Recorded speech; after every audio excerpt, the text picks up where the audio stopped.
জল আর অক্সিজেন। এটার নামটা আমরা ওখানটাতে লিখিনি, মনে রাখো hydrogen peroxide. Hydrogen peroxide, peroxide. এবার ব্যালেন্স করতে হবে। ব্যালেন্স করার বলতে এখানটায় দেখি অক্সিজেন দুটো, অক্সিজেন তিনটে, তারপরে এখানটায় দুই দিলাম, চারটে হয়ে গেল।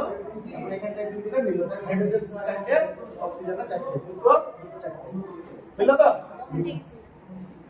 আগে দিয়ে দাও বন্ধ বলে আগে কিছু তাহলে এখানটাতে হচ্ছে H2O আর O2 তৈরি হচ্ছে। এইটা তার মানে O2। তাহলে আমার আমার কি বলেছিলাম, মার্কিং করতে হবে কি কি, যেটা থেকে আর যেটা, তার মানে এখানটায় H2O এর মান করলাম, O2 এর মান করলাম।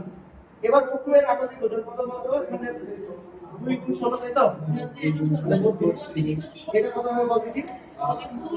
2 2 বল H কত? মানে 3 হবে।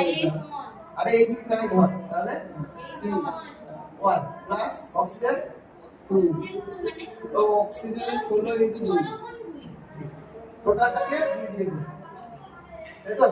তাহলে 2 2 কত হচ্ছে 3, এইখানে 2 আর এখানটা হচ্ছে 32, তার মানে 35, তো 32 সাথে 34, তাই তো? তার মানে 68।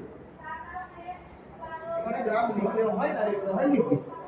তাহলে 68 গ্রাম হাইড্রোজেন পারঅক্সাইড করে। এবার খুব সোজা কি লিখব? 68 গ্রাম H2O থেকে তৈরি হয়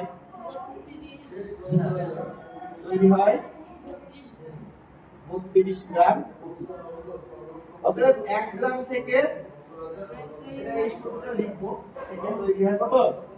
তাহলে 32 বাই 68, তাহলে ওদের কত আছে অঙ্কে? 6.8 গ্রাম। 6.8 গ্রাম H2 থেকে তৈরি হয় আর 6.8